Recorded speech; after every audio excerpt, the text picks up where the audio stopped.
From the Watson Institute for International and Public Affairs at Brown University, this is Trending Globally. I'm Dan Richards. Last year, the biggest piece of climate legislation in American history was signed into law. However, it wasn't always touted as such. Even its name avoided the subject. This huge new bill, it's called the Inflation Reduction Act. It is a hard-fought victory. The Inflation Reduction Act. This Inflation Reduction Act. This quirk actually puts it within a long lineage of federal climate legislation, according to our guests on this episode, Leah Stokes and Jeff Colgan. That actually continues a trend, I would say. The fact that Congress is sort of responding to the energy crisis and that that's the way it's branded and focused is pretty much how Congress has done climate and clean energy policy in the past. In many ways, the progress we make on climate change is best done when the word climate is never, mentioned at all. Jeff is a political scientist and director of the Climate Solutions Lab at Watson. Leah is an associate professor of environmental politics at the University of California at Santa Barbara, and she actually helped to write the climate-related measures in the Inflation Reduction Act. To understand the relationship between the science and the politics of climate change in the U.S. today, you couldn't ask for two better guests. As they explain on this episode, the Inflation Reduction Act's name is just one example of how this legislation was shaped as much by the politics of a closely divided Senate as it was by the science of climate change.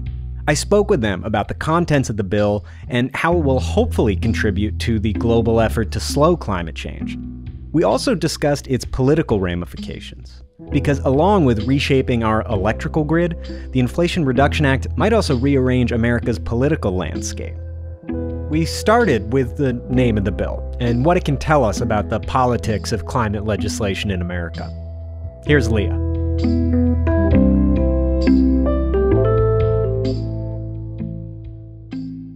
The times when we've had the federal government act on climate or clean energy more broadly is when we've had energy crises. So in 1992, Congress passed a law called the Energy Policy Act.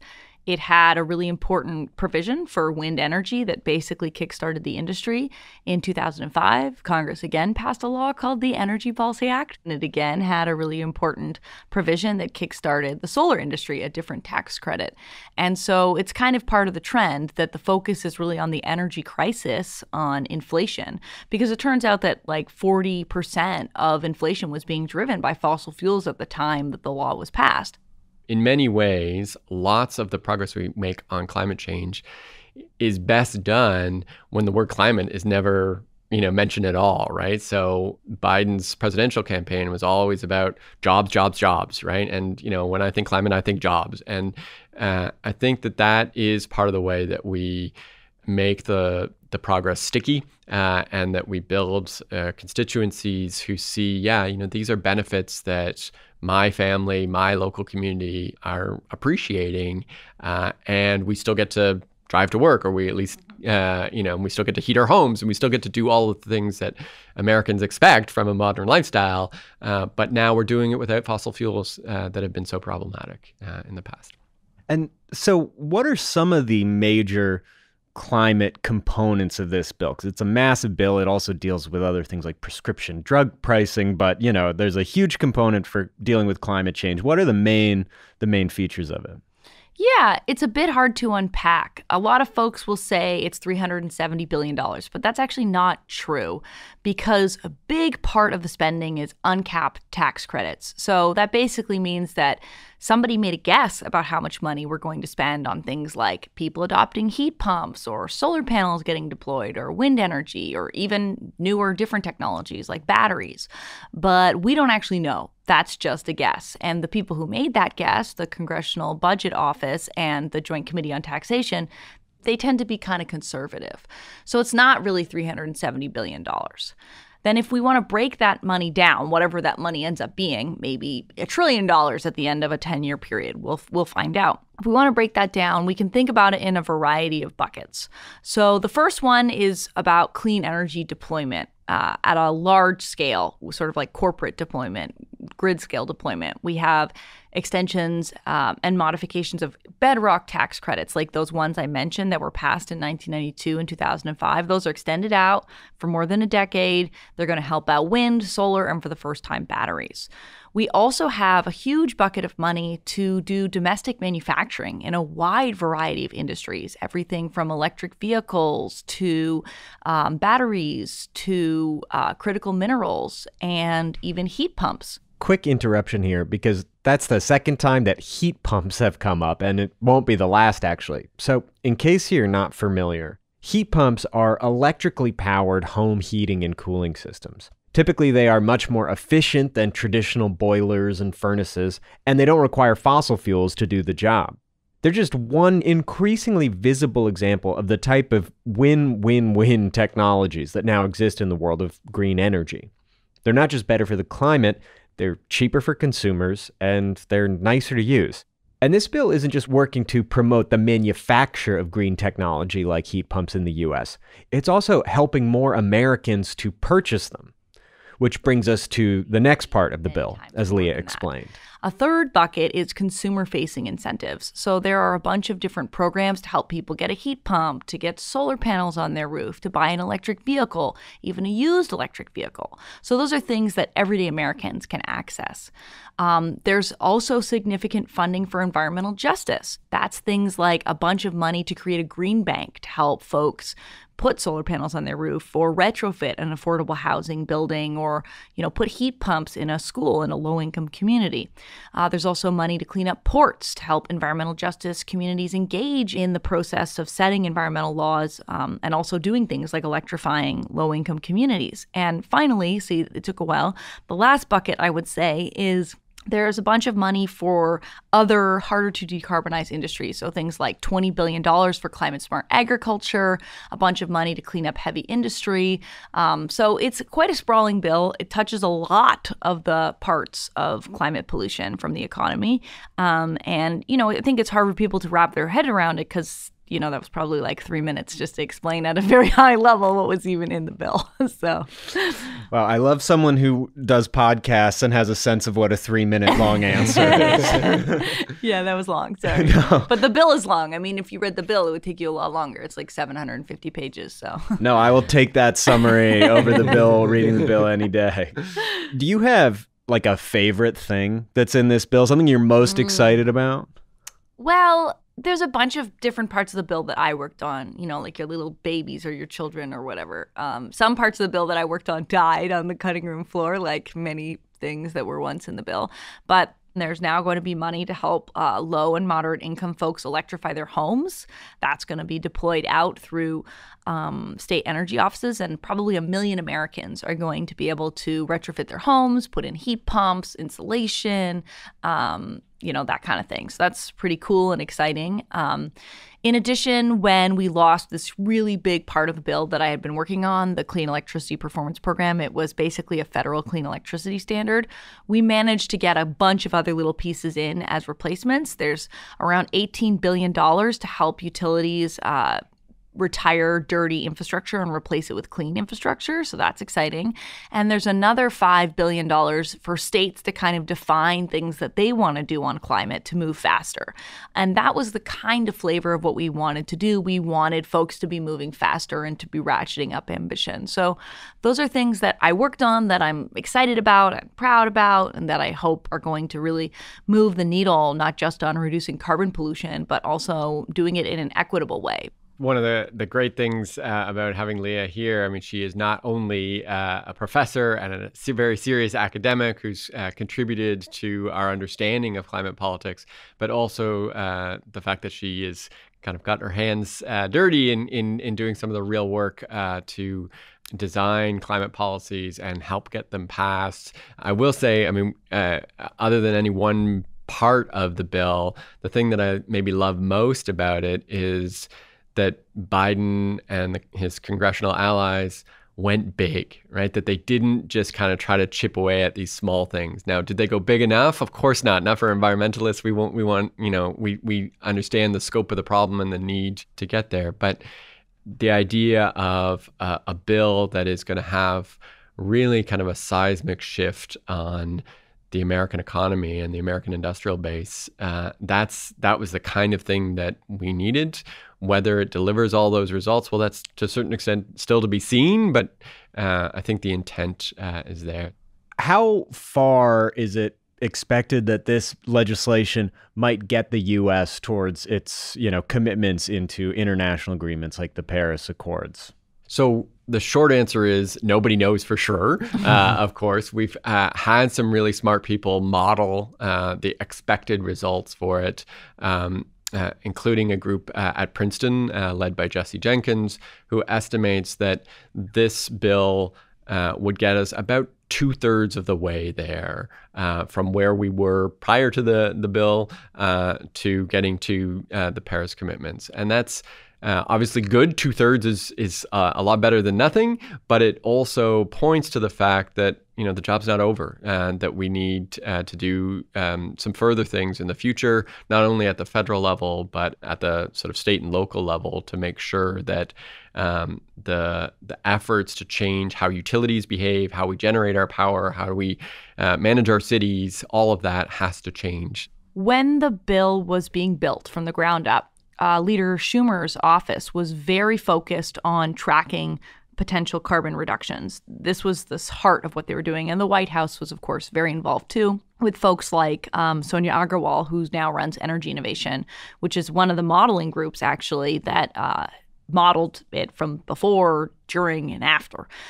So they were looking very hard at, okay, here's a line item in the bill.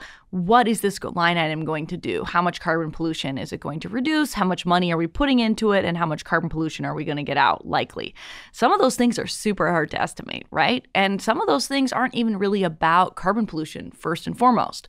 Things like reshoring manufacturing in the United States isn't really about carbon pollution, but it is about making sure that the law becomes sticky, that we can actually access these technologies when we need them, that we don't have to, bring them across the oceans just to put a solar panel on someone's roof. So some of these things are a little bit harder to estimate what the carbon pollution is, but they did a really, really thorough job of figuring that out. And when there were cuts that had to be made because Senator Manchin wanted them, they were really conscious about how is that going to affect the amount of carbon pollution cuts we're going to be able to deliver at the end of the day. So when Schumer and Manchin announced, to everyone's surprise, that they had come to a deal, they said that it would cut carbon pollution about 40% below 2005 levels by 2030. And why does that matter? Well, the president has said he will cut carbon pollution in half by 50% by 2030. And that is in line with what scientists say is necessary to limit warming to 1.5 degrees.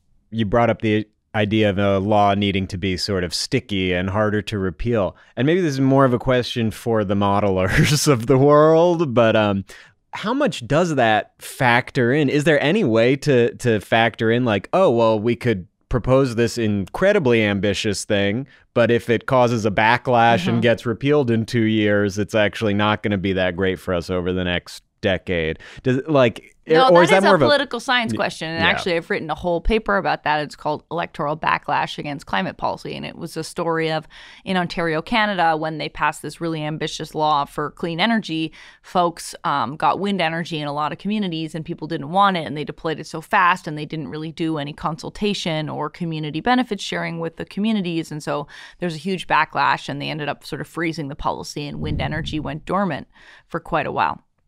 So that can definitely happen. I think the political economy theory at the heart of this bill is really that the bill is going to create good paying, including unionized jobs in every corner of this country. And the early analyses are already showing that they're overwhelmingly going to rural areas, to more Republican conservative districts. And that is going to change the politics, because if there are people who are employed in red districts who are working for battery manufacturing or, wind turbine facilities, they're going to want to keep this law in place. And I think it could be pretty sticky. And in general, at the federal level, American laws are fairly sticky. Think about the Affordable Care Act and all the ink that was spilled and the speeches that were given on the floor about how the Republicans were going to repeal this terrible Obamacare law. And, well, it still exists today. So hopefully that will be how it plays out, too, for the Inflation Reduction Act. One thing you both have touched on too is the challenge of like implementation in this bill. There was the challenge of getting the bill passed, but there's so many technical, logistical, legal things that need to continue to get sort of ironed out in the process of these effects being manifest. And I was reading something in your hometown paper, I believe. In Santa Barbara? Yeah. About an issue you were having installing solar panels on your roof. Is that? And, you know, it's a small example of a hang up towards some sort of green transition, but multiplied over municipalities and states. You know, it reminds me a little bit of sort of NIMBY type debates with housing, and there's the scale of that, how quickly it can have a big effect. I wonder, what do you see as the role of local and state governments in terms of hindering this legislation or accelerating it? Yeah, it's going to be huge because some of the policies are actually implemented by the states through what we call state energy offices, for example. I work with an organization called Rewiring America. Its mission is to electrify 1 billion machines because, you know, right now there's 1 billion machines in the United States that are running on fossil fuels that we need to electrify, and we can. Like cars, you mean, like machines, like your furnace, right? Or your hot water tank, you know, your car. It's interesting. I've been starting to think about how if you own a home, you're kind of operating a fossil fuel power plant. And people haven't thought of it that way, but it's true. Like, you're a power plant operator. It's just that your power plant heats water and warms air. And the cool thing is that there's now technologies available for you as the power plant operator to run it on clean electricity rather than on dirty fossil fuels. So you can get a heat pump, which both heats and cools your home with clean electricity and will likely lower your electricity bill, your energy bills. You can get a heat pump hot water tank. You can get an induction stove rather than your gas stove, for example. And folks are starting to realize the really important health benefits of doing that too, irrespective of the climate benefits. So, you know, that's what needs to happen all across the country. And we need local governments to make that really easy for folks to get a permit, to change out their furnace. We need states to put out more incentive programs. Up in Maine, there's a program called Efficiency Maine, and now about 1 in 6 households in Maine have a heat pump, and they're not using, for example, as much oil or propane delivered fuels. That's super, super expensive to run your house on, and people really like heat pumps because they heat your home more consistently. They also give you air conditioning, so folks in Maine are like super excited about having heat pumps, actually, and that's because there's a state program that made it more affordable for everybody to do it. So that's what we need to have happening all across the country. It's going to take the federal legislation, but also state and local action to kickstart that. And that's some of the work that, for example, Rewiring America is doing to try to make sure that that happens in a really robust way at the state and local level. When we talk about shifting to a green economy or a low carbon economy, we should know also that it's not just about, you know, the electricity sector and the home furnaces and all the rest, which of course are really important. But when we think about, say, the experience here in Rhode Island, we have the offshore wind project, first offshore wind project in the country off of Block Island, that really highlighted how many other industries that you wouldn't think of necessarily as climate industries, but are going to be really essential for making the kind of energy transition that we want to see in the country. And so right now in Rhode Island, there are some jobs that might not be labeled as climate related, but are all about ship construction for building the right kinds of ships to service offshore wind farms and providing the right infrastructure, the right ports. You know, when we're building these offshore wind farms, these are enormous structures, right? Even just the blades of each wind turbine are like the length of a football field. So they're just massive beasts, and getting the right kind of industrial structures to do that is important. And it's also, to Leah's point, an opportunity for these climate-related industries to provide local jobs. I think that's an essential part of the transition that we're talking about.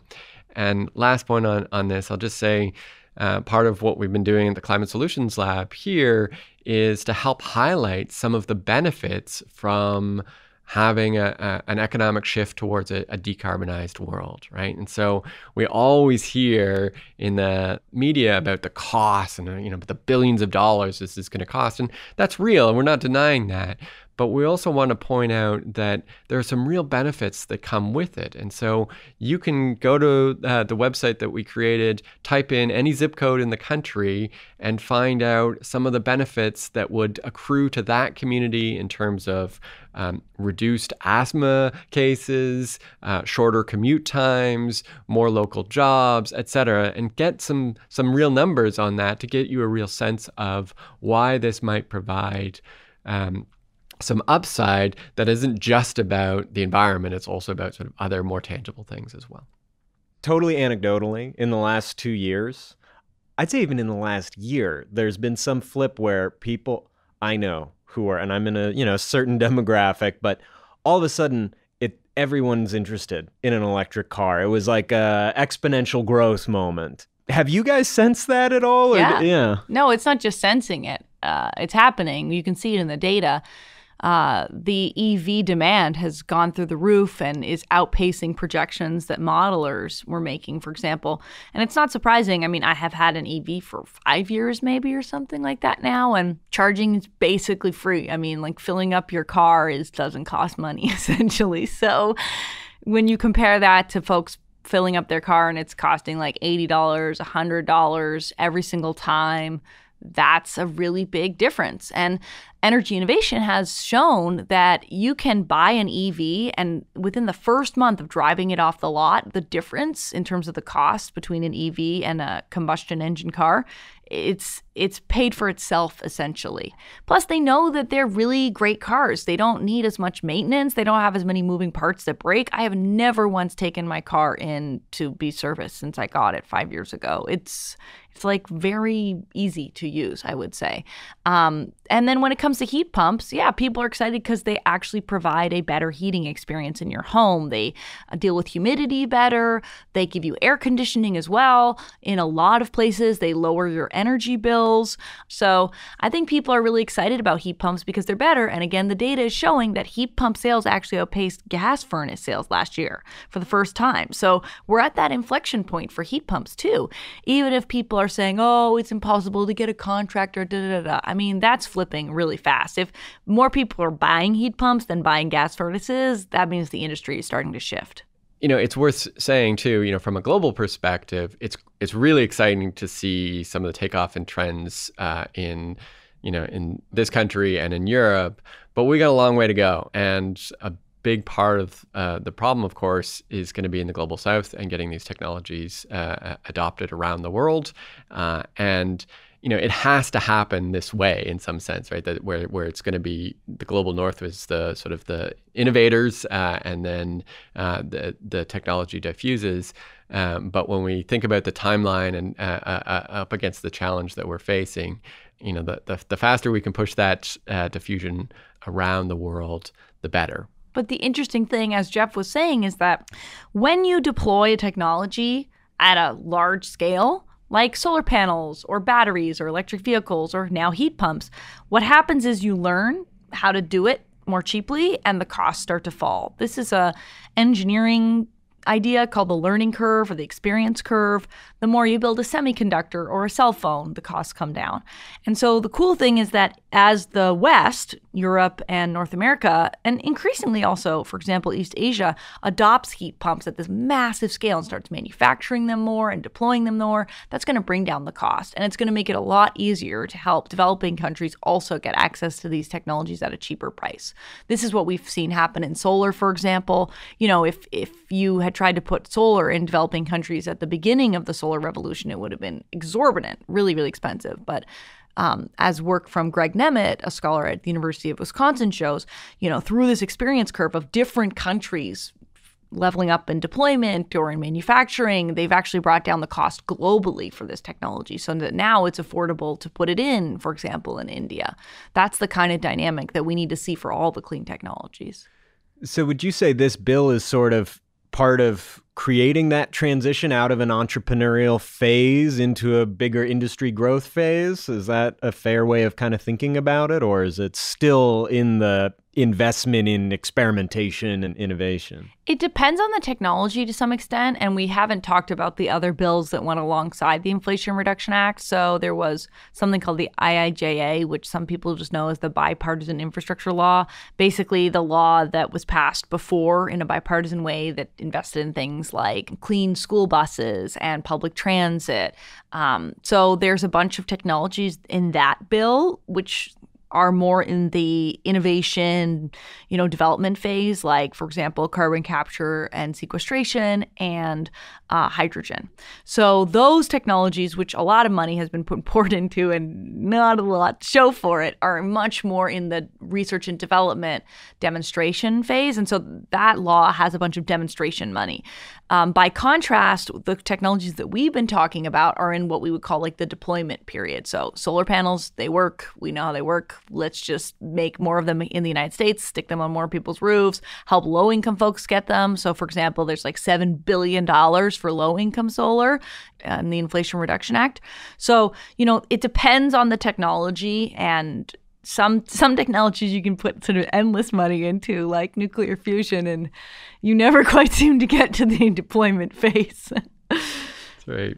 I mean, I think some of the money that's being deployed through the Inflation Reduction Act will help address some concerns around racial disparities that we've had for a long time that I think are really important and worth flagging. And so one study that I think is quite striking is we can see that households that are people of color have a lower adoption rate of some clean technologies than white households. And that's true even when you control for income. Often that's related to, historic practices in zoning and all these other things that are involved. But I think to the extent that we can start, as I say, when we move out of the sort of entrepreneurial innovation stage to the deployment phase, we're able to start to address those kinds of issues as well. So some of these future challenges and projects that are still more in entrepreneurial phases brings up a final question, which is, what would you guys hope to see in a future climate bill? Let's say we get another bite at the apple of this size at some point in the next years. And I'm sorry if that's upsetting to even have to imagine, given how much work you've just put into the most recent one. But, what are things you'd love to see in the next one? No, definitely not upsetting. There were many things left on the cutting room floor. So we tried to get a clean electricity standard passed through the law. It was called the Clean Electricity Performance Program, and it basically required utilities to clean up their electricity mix at a rate of 4 percentage points a year, which is about double the historic average. So to move faster, to move at the pace and scale that's necessary. I think what we still got in the law gets us moving in that direction. Whether or not it does at the pace that we need to is an open question. I think we need more on workforce training. We're clearly going to need more electricians. We're clearly going to need more folks going into households to install these HVACs, all these kinds of changes that need to be made. So I think that more on workforce training would be very important and exciting. I think that we will see how far the investments that we have get us on reducing the racial gap in terms of adoption of clean energy technologies. There is that $27 billion for the Green Bank, and that's going to be revolving to some extent. There's $3 billion for the EJ community block grants. But we don't know how far that's going to take us, and it's probably not going to take us far enough. So I think additional investments, particularly in disadvantaged communities, to really fully deliver on the promises that President Biden and Leader Schumer have made. I think that those are going to be really important things because, for example, the home energy retrofit programs that I worked on to help 1 million households, for example, electrify. That's only 1 million households, right? There's like 170 million households, I think, that we have to electrify. And so, it's not enough. Jeff? Big picture, the things that we could do much more on are coal and methane. Coal and methane are the two areas where, we have the technology now to just not use coal And for most applications, right, certainly for burning it for electricity generation, we should just not do that anymore and do that and retire coal plants at the fastest rate possible. And then on methane, I mean, it is just embarrassing the sort of inefficiencies that we have around methane. The International Energy Agency estimates that we could eliminate 75% of methane leakage around the world at zero net cost.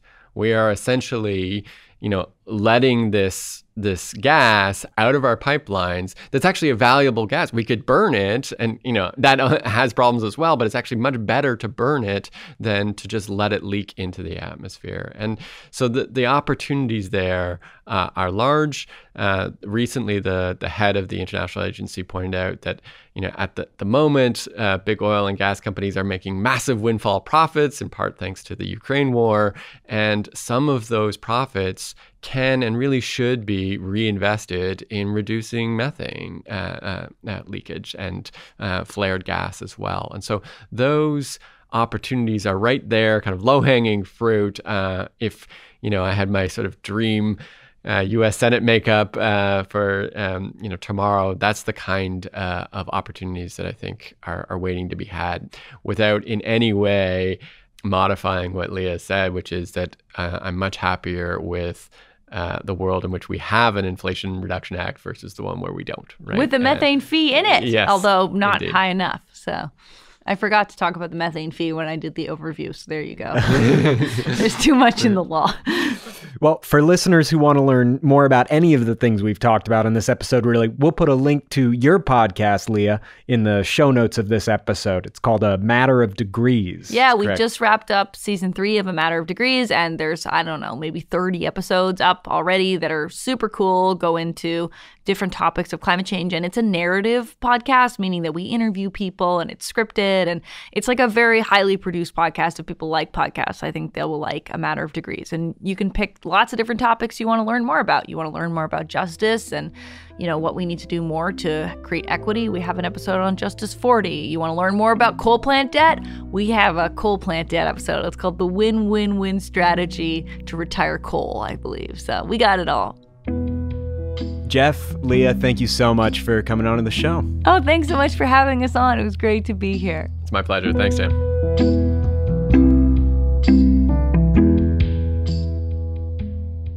This episode of Trending Globally was produced by me, Dan Richards.